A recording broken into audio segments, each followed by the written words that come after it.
La confraria Jesús Triomfant participa cada diumenge de Rams processionant l'obra pòstuma del genial escultor valencià Mariano Benlliure,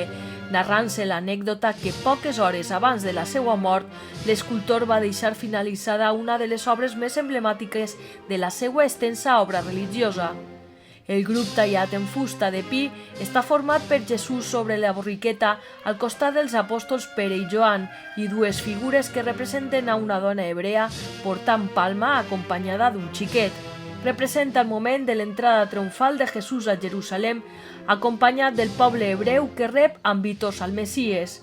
El pas de la burreta, com és conegut popularment en la Setmana Santa crevillentina, és considerada una de les borriquetes més significatives de la imagineria processional espanyola.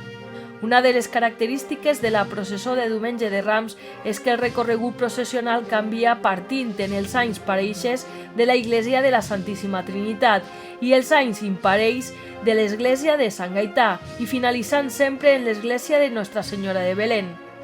Sent una de les processons més participatives de la Setmana Santa crevillentina, ja que al costat del magnífic grup de Mariano Benlliure acompanyen centenars de persones, especialment xiquets amb les tradicionals palmes llises o arrissades. Al voltant del Diumenge de Rams crevillentí hi ha una sèrie d'estampes, imatges i tradicions que han anat passant de generació en generació, sent totalment habitual que en finalitzar la processó les famílies crevillentines es realitzen una instantània al costat del pas de la burreta.